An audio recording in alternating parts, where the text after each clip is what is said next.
Like most little boys, I was interested in flying airplanes. I'd lie on my back on the grass in the garden and watch the planes flying overhead and dream about where they would be going to and who was flying them. I knew that at any minute of the day, many people in many cities of the world were thinking of escape to an island, most likely a Pacific island. I decided I would head for the jungle of Papua New Guinea, which lies to the north of Australia. That really is a frontier. Met with a guy about my own age called Captain John Wild, and he had a tiny little airline, which was called Wild Airways, of course. He had a small four-seater Lake Buccaneer, had the engine on the roof, and it was like a Mini Cooper with wings. The other plane which Johnny had was a Grumman Goose.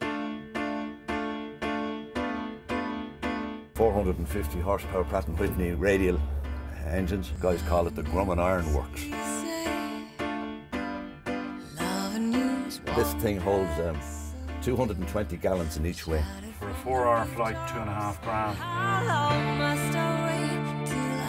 The propellers, when it's turning, the tip speed of it is almost supersonic.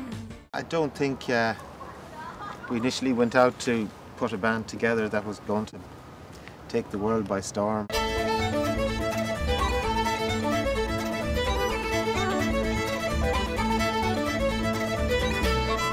We had our own idea about how we wanted it to sound.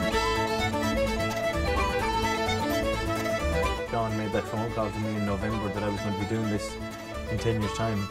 You know, I certainly would have possibly backed out of it.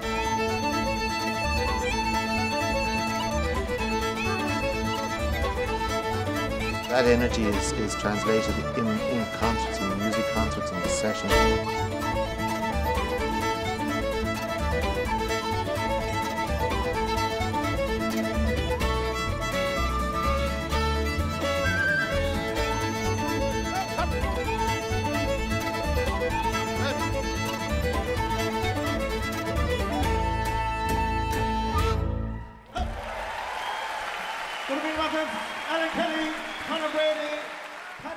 If you had said to me, was there going to be somebody at the age of 85 or whatever would going to be setting off on a raft with a group of total strangers and float across the Atlantic, who would you most think would likely to do that? I would have said, without hesitation, Anthony Smith. I thought of recruiting people just by putting an advertisement in a paper. Wanted, people prepared to raft across the Atlantic.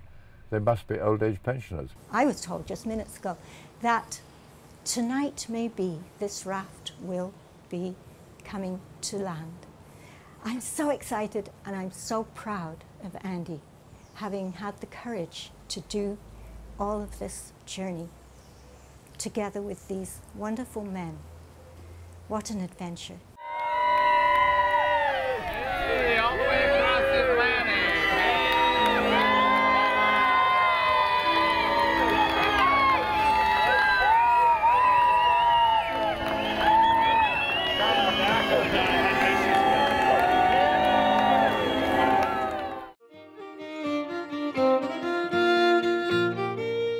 One of Ireland's leading groups, Taida, draws from many musical influences within the rich Irish folk tradition.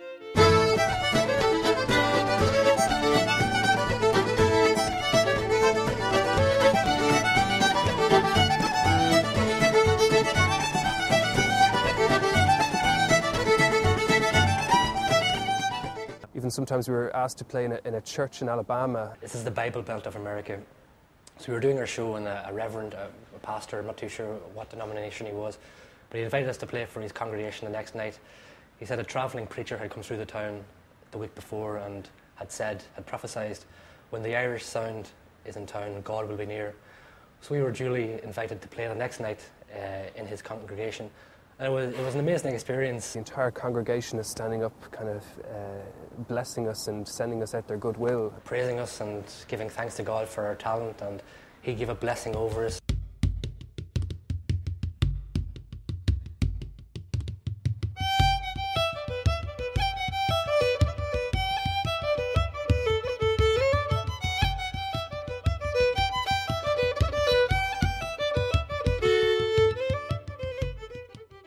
Taida's members relish the occasions when they can relax at home between tours and take part in that uniquely Irish musical institution, The Session.